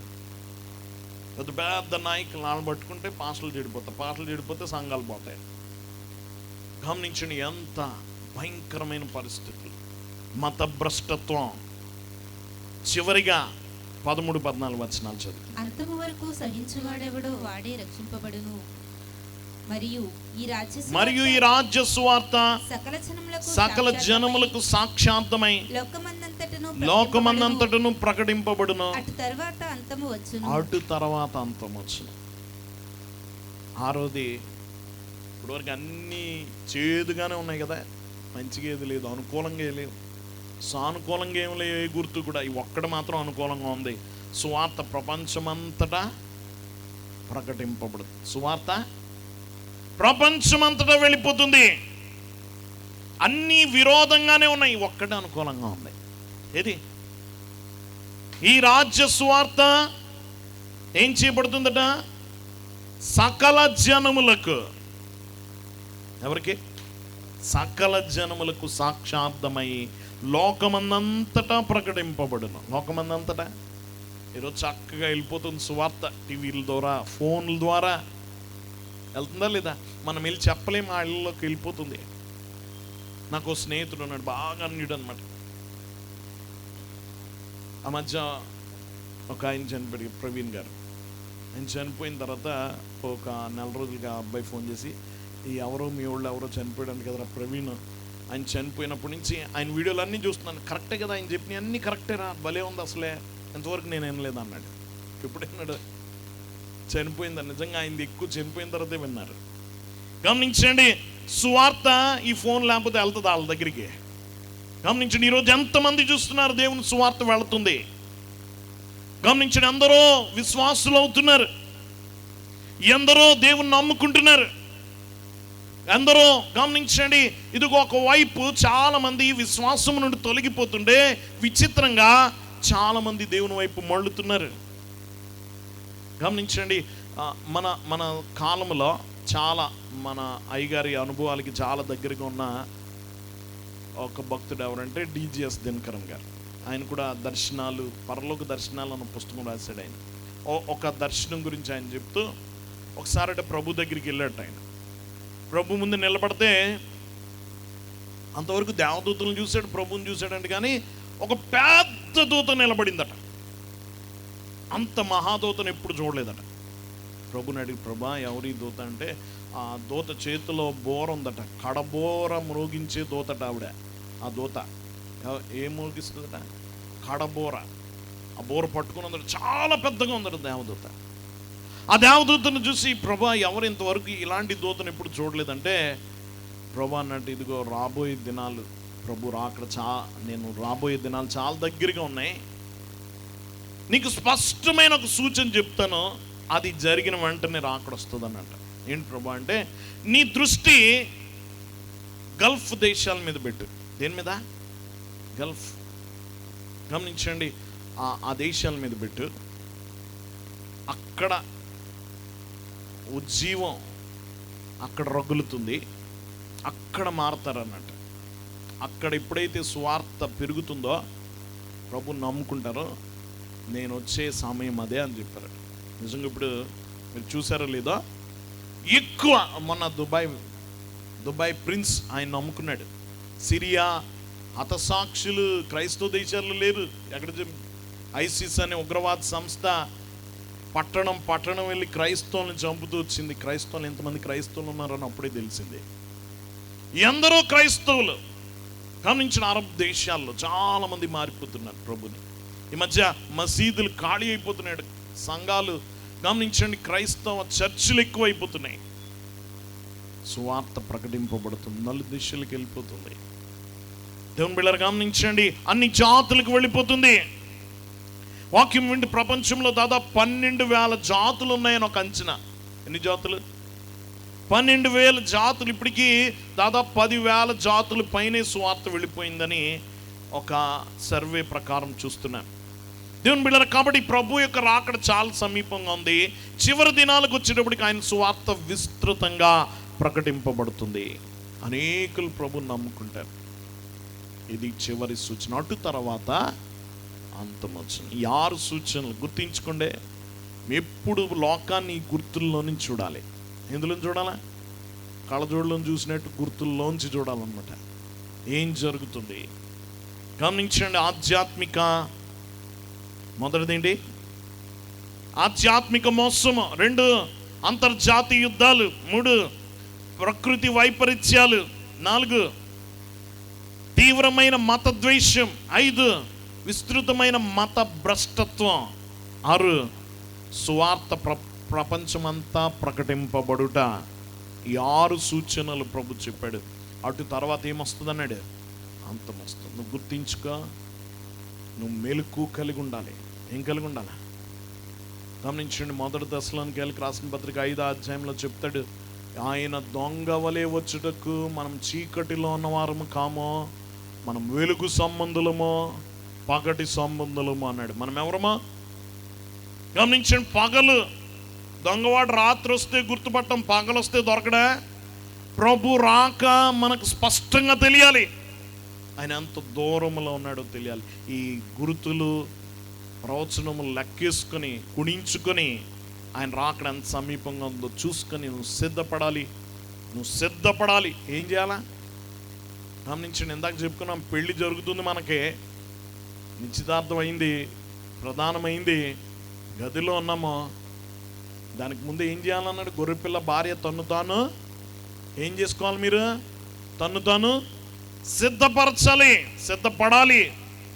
గమనించండి, ప్రభువే ఒక ఉపమానం చెప్పాడు. ఒక రాజు విందు చేశాడు, పిలువబడిన వారు రాలేదు, వీధుల్లో ఉన్న వారు అందరినీ పిలిచికెళ్ళిపోయాడు. విందుశాల నిండిపోయిందట, ఆనందంగా ఉన్నాడు. కానీ ఒకడికి ఏమి లేదట, పెండ్లి వస్త్రం లేదు. మనలో ఎవరైనా దేవుడు పిలిచాడు మనల్ని, ధన్యులు. కానీ ఏమి లేకపోతే ఉండనివాడు. అక్కడ పెళ్లి వస్త్రం అతన్ని తీసుకెళ్ళి బయట పాడేయమన్నాడు. అక్కడ చీకటి, అక్కడ గమనించిన పళ్ళు కొరుకుట ఉండునన్నాడు. కాబట్టి సిద్ధపాటు కావాలి. ఏం కావాలి? సిద్ధపడి ఏం చెప్పాలి? నువ్వు సిద్ధపడిపోయావనుకో, మరణాత. ఏం చెప్పాలా? మరణాత అంటే ప్రభువైన యేసు త్వరగా రమ్ము. మరి సిద్ధపడకపోతే ఏమన్నా తెలుసా? తర్వాత మరణాత తర్వాత సిద్ధపడకపోతే ఏం చేయడానికి వస్తాడైనా వదిలిపోవడానికి వస్తాడు కదా. కాబట్టి సిద్ధపడి ఆయన్ని ఎదుర్కొందాం, యుగాలు ఆయనతో ఉందాం, కలలు కందాం. ఎక్కడ కొరకు? పరలోకం కొరకు. అయ్యగారులాగా కదా, మహిమ లోకమునకు మళ్ళినావా. చక్కని కీర్తన అది, గమనించండి. ఆ కీర్తన చదవండి, ధ్యానము చేయండి. కాబట్టి అప్పుడు ఆ పరమార్థం అనుభవించుచునుందు ఎప్పుడు మనం ఇకను ఎడబాయకుందుము. చక్కగా రాశారు అయ్యగారు. కాబట్టి ఆ దినము కొరకు మనం ఎదురు చూద్దాం, ఆ రాజ్యాన్ని స్వతంత్రించుకుందాం. అలాంటి ధన్యత ప్రభు మనెల్లరికి అనుగ్రహించును గాక. ఆమేన్. మోకరించుకుందాం. మహిమాలోకంబునకు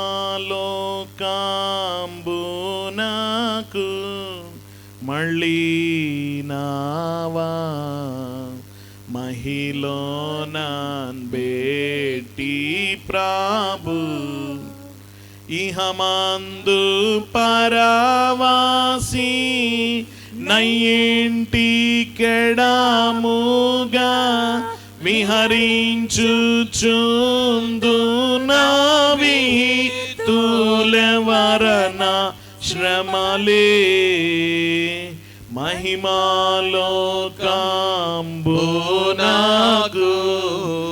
మళ్ళీనావా, మహిలోనన్ బేటి ప్రభు ఎన్నాళ్ళుండగావాలే ఇంటికి దూరముగా, కన్ను చూడదు నిన్ను గాని ప్రార్థన చూచు పన్నుగా తూర్పు పరలోకమున జోచి నిన్ను చేరుచునుండు నీవు వచ్చు వరకు. మహిమాలోకంబునకు మళ్ళీనావా, మహిలోనన్ బేటి ప్రభు అప్పుడా పరమాత్మ మనుభావించుచునుండు నిప్పుడు మనమికను ఎడబాయకుందుము. ఇప్పుడమి వేదనాలిక నుండనే రావు, అర్పూరిన్ భక్తులతో ఆనందముగా నుండు.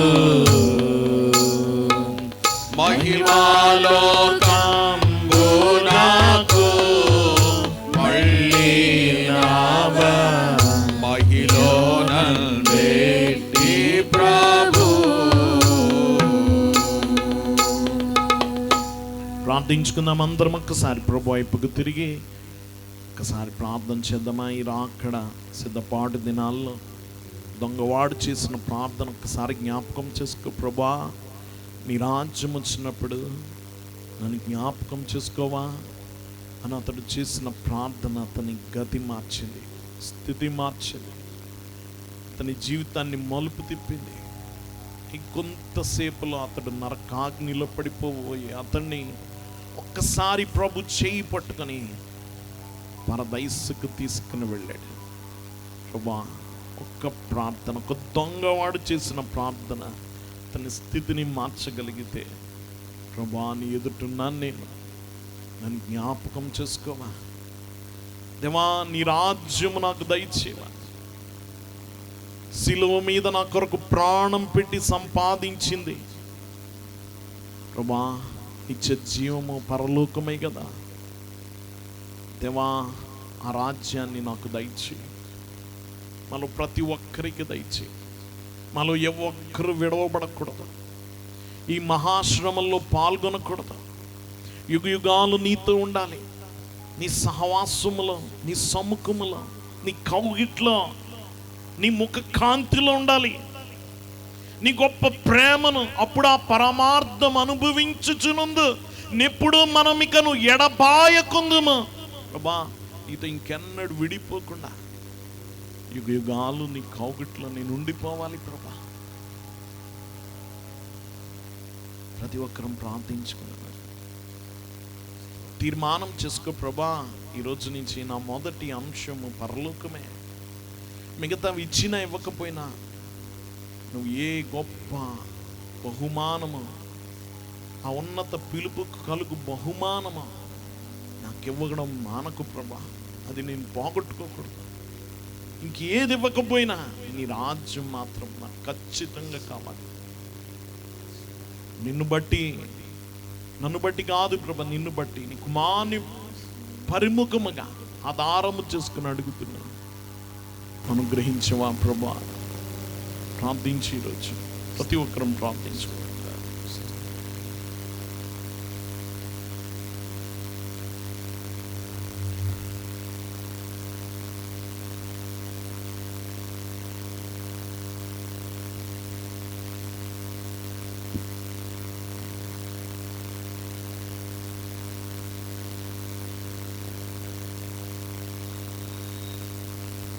దయనిధి ప్రేమ స్వరూపుడా, మహోన్నతుడా, నీకు వందనాలు దేవా. ఈ సమయంలో నువ్వు మాతో మాట్లాడావు, నీకు వందనాలు. ఆత్మ సంగములతో చెప్పుచున్న మాట చెవిగలవాడు వినుగా కన్నా నువ్వు మాతో మాట్లాడిన సంగతులు అపవాది ఎత్తుకుపోకుండా అవన్నీ మా హృదయంలో మేము తలపోసుకొనొచ్చు, మరి ఎవరి తలపోసుకొనొచ్చు, భద్రము చేసుకొని దేవా సంగతుల మీద దృష్టి ఉంచి ఈ రాజ్యం కొరకు సిద్ధపడి రాజ్యాన్ని మేము స్వతంత్రించుకోగల భాగ్యం మాలో ప్రతి ఒక్కరికి అనుగ్రహించమని దేవా. చెప్పబడిన రాకడ సూచనలన్నీ మేము గుణించుకొనొచ్చు దేవా. మేము బహు జాగ్రత్తగా మా సమయాన్ని వ్యర్థపరచుకోక సిద్ధపడి ఈ రాజ్యమునకు ఎత్తబడగల భాగ్యం దయచేయమని యేసు నామములో వేడుకొనుచున్నాం తండ్రి. ఆమేన్.